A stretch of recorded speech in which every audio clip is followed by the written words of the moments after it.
Buckner is going to be talking along with DA Bill Fitzpatrick and also the head of the Syracuse Police Department's traffic section. Right.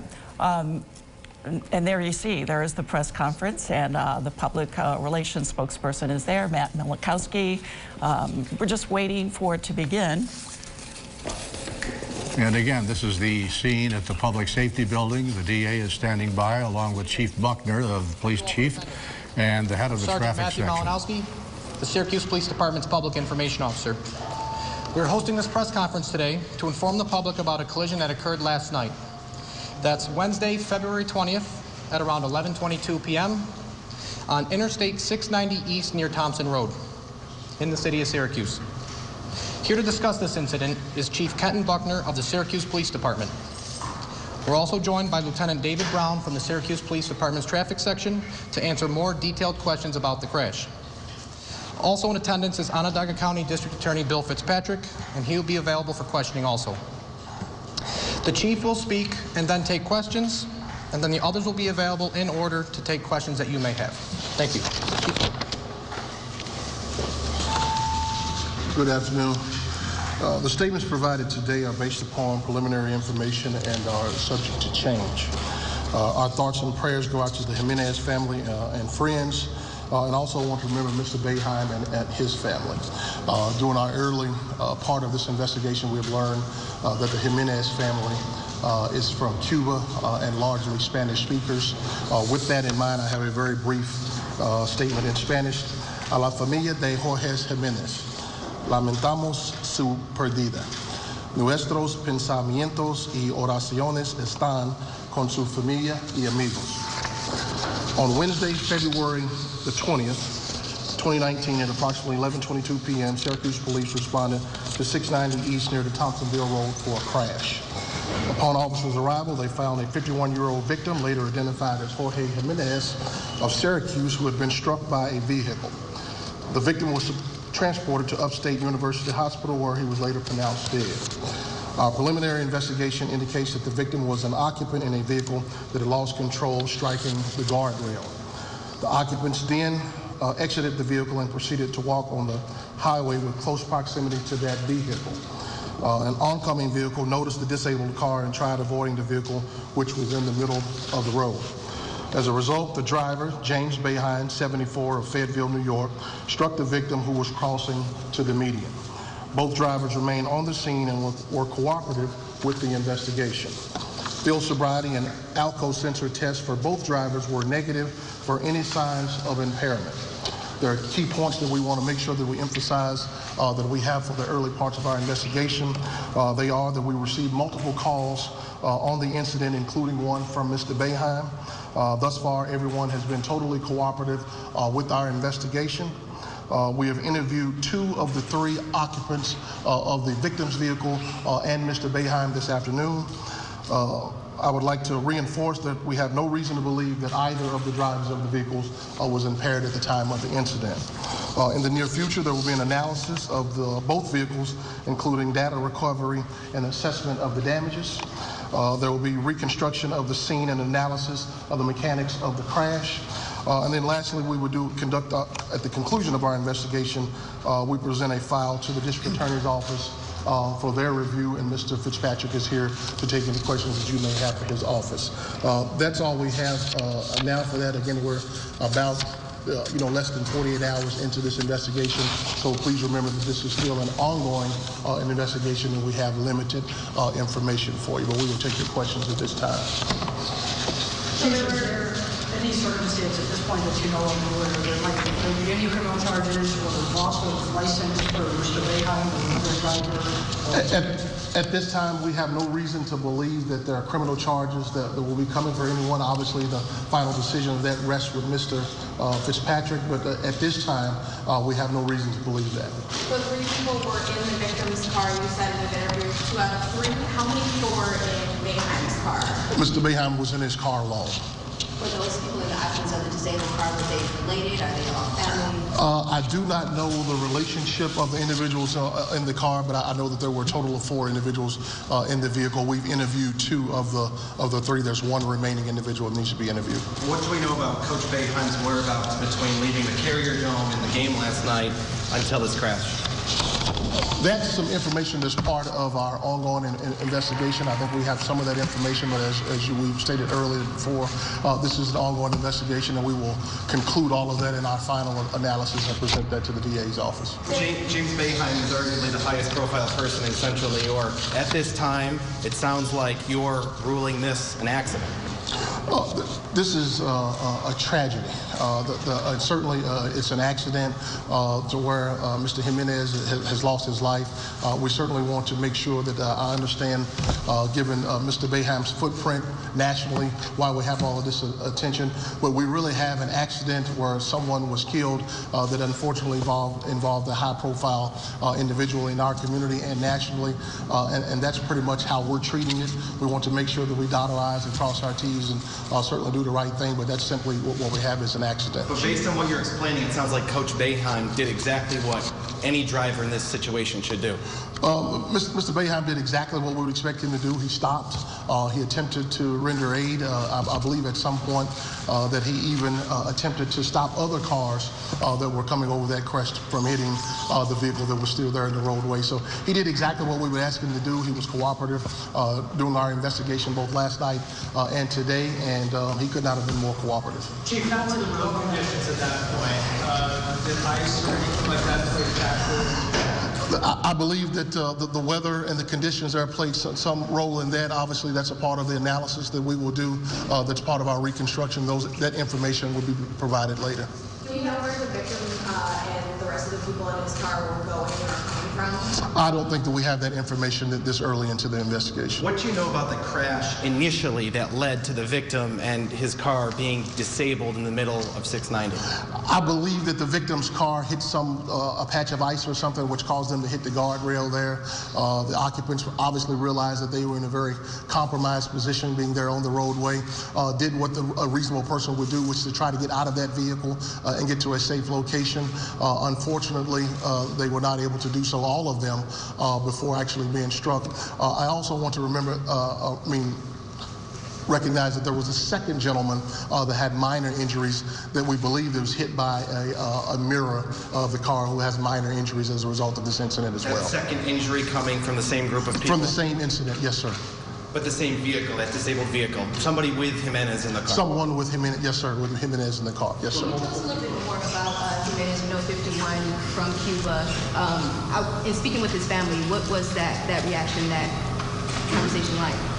From what I've read and seen some of the things that you're saying, I mean, it's what you would expect it to be. They're devastated.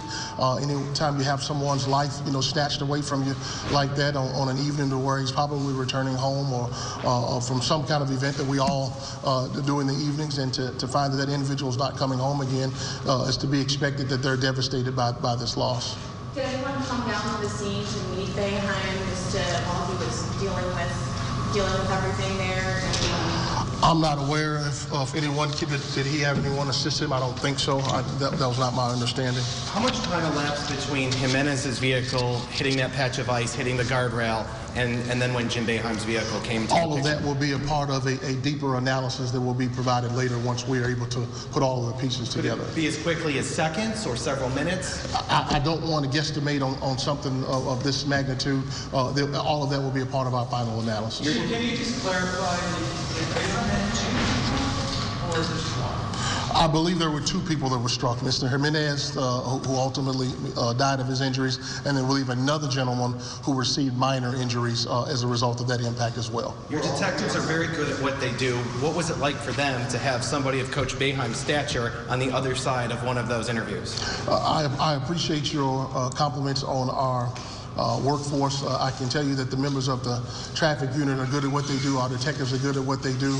I have complete confidence in their abilities to say that this is a normal circumstance. I mean, no reasonable person would say that that's the case, but I can tell you that we treated him with dignity and respect the same as we would anyone else and the other members of the victim's vehicle, but we have tried to proceed as we would with any case. What can you say about Coach Boeheim's demeanor through this?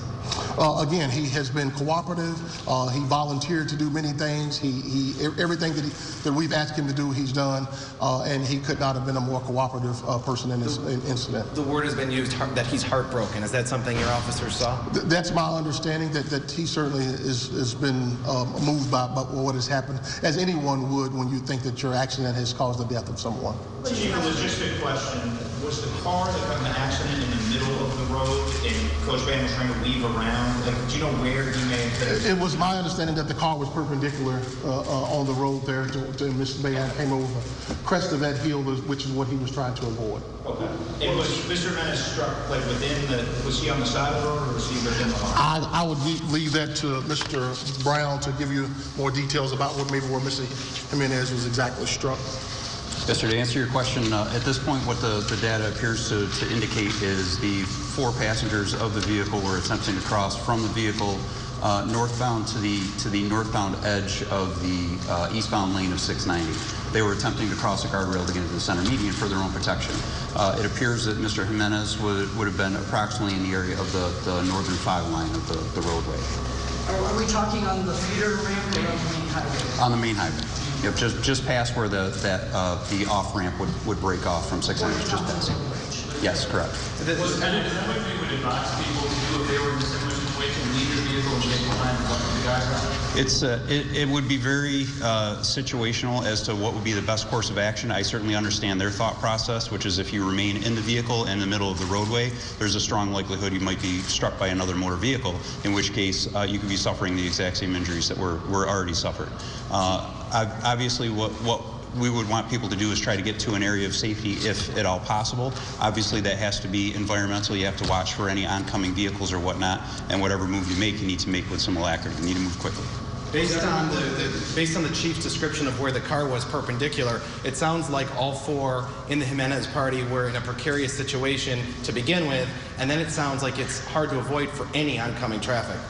It would be difficult. The vehicle was blocking the entire center lane and most of the left lane of the highway, leaving only 1 lane off to the right that would even be passable, fully passable.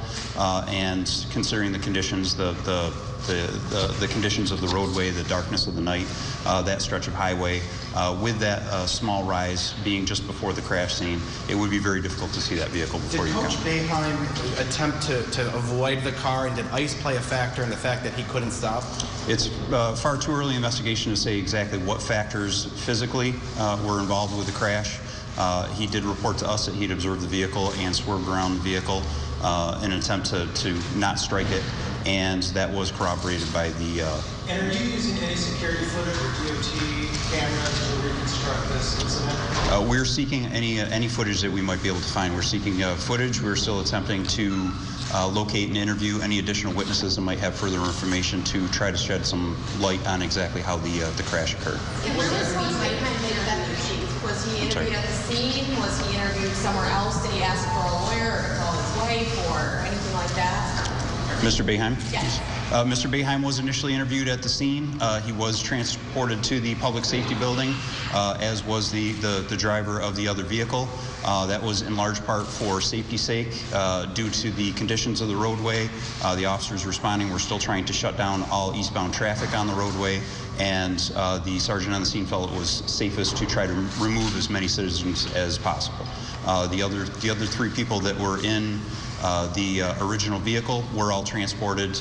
Obviously, Mr. Jimenez was transported, and the other 2 people were transported to St. Joseph's Hospital for evaluation. Lieutenant, can you say anything more to what the chief said about Coach Boeheim attempting to render aid, stop vehicles?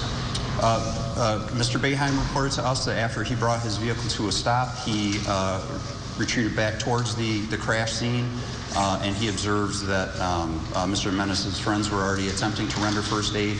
And so he stated his primary concern was not to have another vehicle crash into the vehicle on the roadway, and so he ran back in an attempt to flag down vehicles with his cell phone light. That was corroborated by the first responding officer who was actually flagged down by Mr. Boeheim with his cell phone light. What were the ages of the occupants of the disabled vehicle that were trying to exit? I believe they were ranging between 49 and 58. How long was that disabled vehicle there before Mr. Boeheim came along? That has not been determined. It's one of the things that we'll be seeking from any additional witnesses that we can find. What was reported to us is that at least one other vehicle had swerved around this vehicle, fortunately to the right side, which is actually what prompted the occupants to decide that they were going to attempt to flee the vehicle. Was Coach Boeheim headed home? It would make sense based on where we've confirmed his location originating and where he lives. I can only conjecture on that. I believe so. What about his speed? Is there any question of how fast he was going while this happened? That's a large part of what the investigation is going to attempt to determine. We're still documenting. The scene has been documented. There's to be analysis on that documentation. We'll still be seeking crash data from the vehicle itself, the quote-unquote black box, if that is available.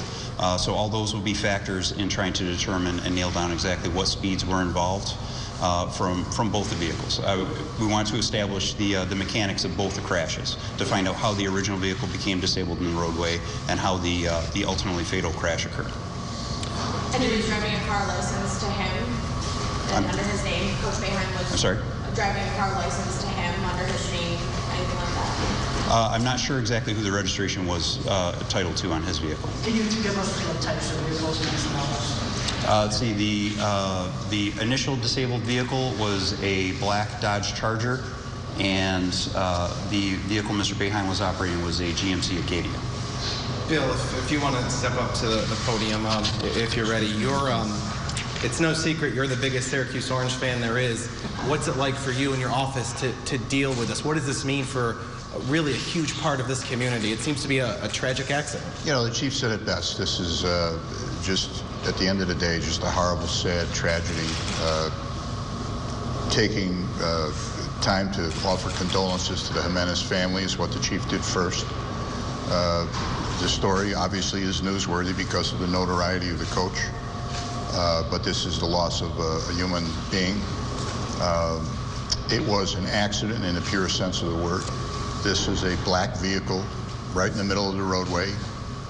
Coach is on his way home and swerved to avoid crashing into it, possibly killing himself, or as his lawyer explained to me, his concern was that the vehicle might still be occupied and he might kill the people in there. It was an absolutely normal human reaction. It's quite remarkable that he didn't crash into the vehicle, quite frankly, and then tragically struck poor Mr. Jimenez, who was walking by the side of the road. So, yeah, he is the most famous and in some ways the most beloved person in Central New York, and this has taken a lot of people by shock, and our primary thoughts are with the Jimenez family, but I think you'd be irresponsible if you didn't also consider the impact it's had on Coach Boeheim and his family. Have you talked to the coach today? I've talked to his attorney. I did not talk to the coach. I didn't think it would be appropriate to speak to him until the chief hands me the final product. And his attorney, as the chief emphasized, his attorney wanted people to know that the coach is absolutely devastated.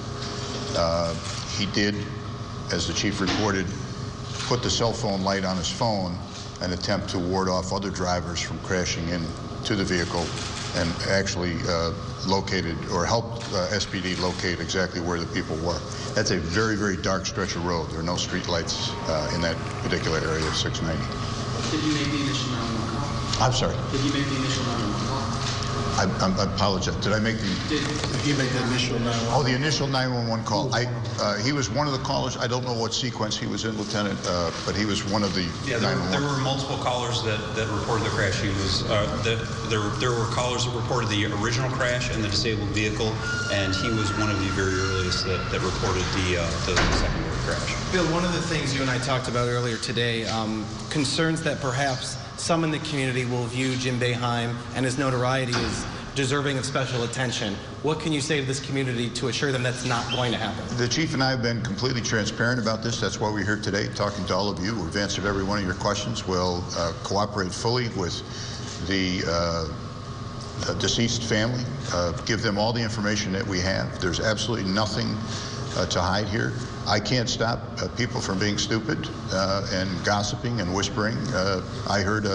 I watched a show that was online this morning. Dan Le Batard, who apparently is a famous sports columnist, and two of the not reporters, they're spokespeople or whatever they are.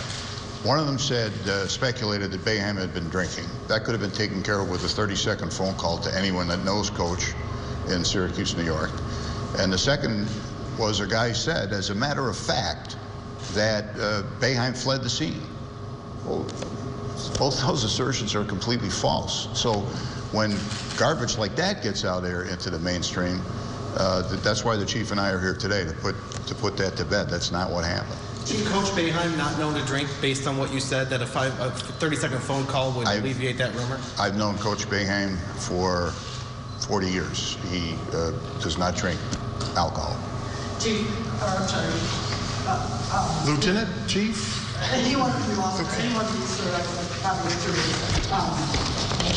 Is there any circumstance, knowing what you know now, that the coach or the other driver might lose their license even in some sort of civil proceeding? I have no reason to believe that, based upon the preliminary information that we have today, that any sort of citations will be issued on our part. I don't anticipate any criminal charges on anyone based upon the information that I have today. Obviously, the ultimate decision for that is Mr. Fitzpatrick's call. But based upon what we know today, we have a tragic accident that resulted in a gentleman's death that happens to involve a high-profile individual. We'll take a couple of more questions.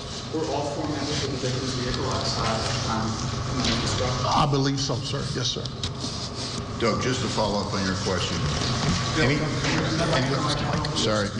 Anytime in New York that there's a motor vehicle fatality and a surviving driver, that driver must, by law, undergo a DMV hearing to determine the future of his or her license. Based on what the chief and I know now, I would be shocked if there were a hearing determination that in some way penalized Coach Boeheim's driving rights. Folks, thank you for coming out today. We will certainly update you on any future information that we have of any significance. Thank you.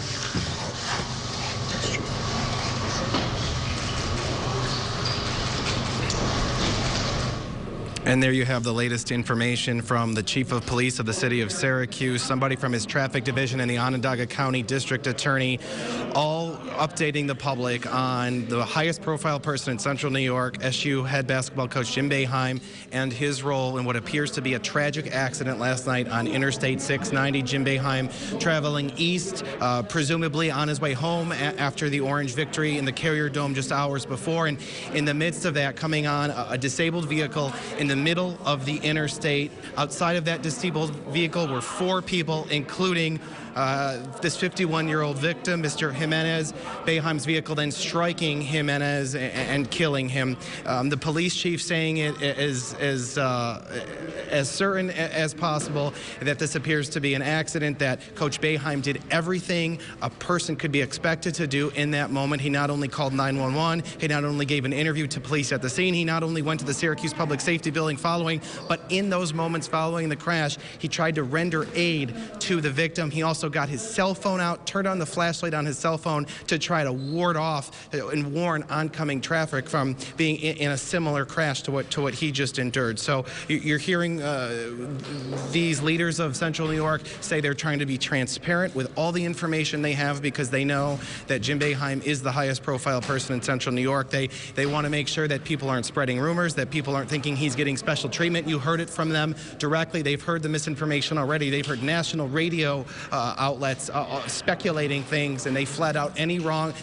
deny any wrongdoing on the part of Coach Boeheim, again saying that he did what anyone could be expected to do in that such situation. But of course they started their event making sure that the Jimenez family is the priority in terms of who we're thinking about tonight. They're the ones who lost a beloved member of their family. They're the ones going through the most tragic part of this situation. So a lot of emotion here, both on the part of of the Jimenez family. But again, they the leaders here wanted to recognize that they need to realize that Coach Boeheim is in a heartbreaking situation as well. We'll hear more from the police chief coming up on News Channel 9. Our coverage, though, will continue. News Channel 9's Jeff Kulakowski is live inside the Carrier Dome. He's been talking with people who work from the university. We'll check in with him later on News Channel 9 as well. We'll hear from Stephen Fani, our sports director. Complete coverage ahead. But for now, Andrew Donovan live at the Public Safety Building in downtown Syracuse. Rod and Christy, back to you. Andrew, thank you.